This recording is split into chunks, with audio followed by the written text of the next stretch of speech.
Hi, everyone. Hope this message finds you well. I am very excited to be able to share this idea with you.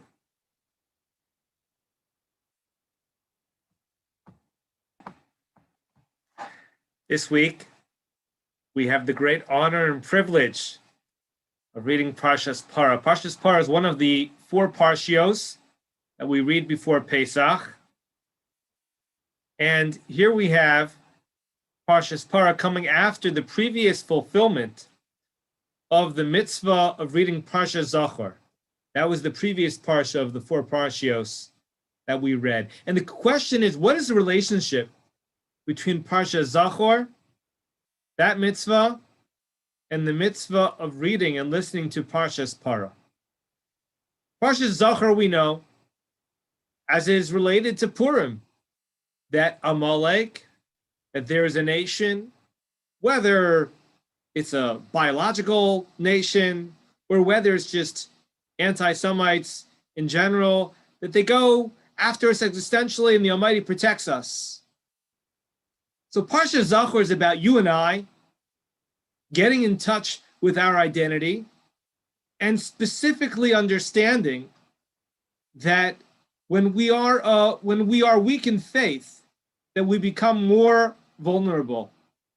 The Almighty protects us not because we are stronger. That's not why we survive. Our protection comes from our worthiness spiritually, in terms of our values, in terms of our loyalty to those values. Parshas Para is different. Parshas Para is a reference to an explanation of the red heifer, the mitzvah of this strange, esoteric para aduma. Through the process where the pure purify the impure and the pure become impure.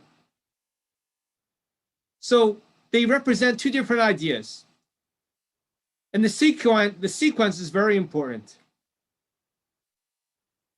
Right before Amalek tried to attack us, but they did attack us, we showed the Almighty a lack of faith. We were chaser, we were deficient in our emunah. And that is very different than what we're about to read this Shabbos. When we read Parshas Para, we think about our being chaser and emunah, deficient in faith. We wanted to have water access. We were struggling with having water access. And we said, where is the Almighty? We said, is there a God here to help us? Hayesh Hashem b'kirbeinu, is God in our midst still? Is he still on our team? Or not? And right after that display, national display of lack of faith, Amalek sees that we're vulnerable, they attack us, and it was a very painful episode in our history. And Rashi says that this is comparable to a child. A child is on the shoulders of a parent, and they're walking along together on a journey. This is the parable. And the child says, oh, can I have that fruit from that tree? Can you get that for me from that branch? And it happens again and again and again during the course of their journey. And the child's on the shoulders of the parent. They're walking along and they see somebody pass them on the road.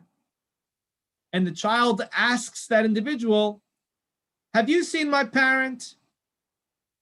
Immediately Rashi says, the parent discards the child, wants the child to understand their whereabouts or what's been going on that day. The child goes off the shoulders of the parent and the child gets bit by a dog. Rashi says that's the experience. How much has the Almighty provided for us over and over and over again? And so then we had this deficiency of faith, of understanding, and we became vulnerable, no longer on the shoulders, so to speak, of the Almighty. We were bit by a dog. We were bit by the nation of Amalek. That has to do with deficiency in emunah. What is this passage about? This Shabbos, Parshas Parah. After we sinned with the golden calf, we have this red heifer. The Egel Hazav, we were able to atone for that mistake through the Parah Aduma. This is not an issue of being chaser emunah, having deficiency in faith. Rather, says the former chief rabbi of Tel Aviv, Rav Amiel Zatzal, this is about riboy emunah. It's about having too much faith. What does he mean, too much faith? He says after the episode with Amalek, it boomeranged. They didn't have too little faith. They had too much faith. They said, oh my gosh, we're bit by a dog. We're so vulnerable. And they became extreme in their religiosity. And he explains how so. He says, what is avodah zarah? What is idolatry? He says, you believe everything is a god.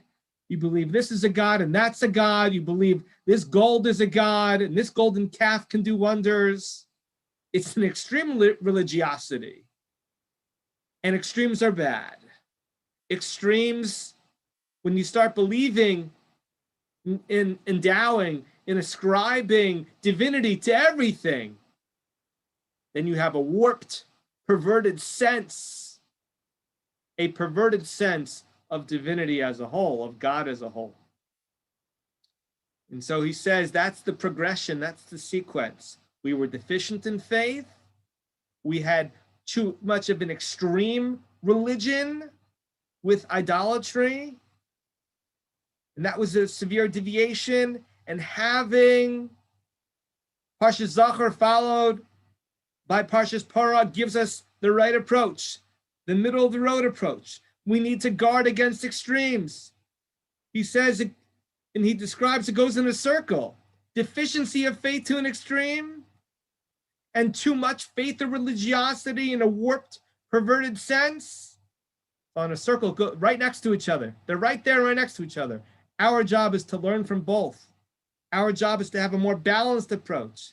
That as we go into Pesach, we realize that there is one God, that there's one source of faith, that there is one body of literature in the sense of the Torah, as I am extrapolating, to have that middle of the road approach. But it gives us a keen insight into why Parshas Parah follows Parshas Zachor, why you and I need to stay away from extremes, and how extremes and extremists, while they might present differently, are actually perhaps very much related from a psychological perspective, from a spiritual perspective, and try to find that golden mean, try to find that middle of the road approach that is most edifying, that is most inspiring, that is most constructive.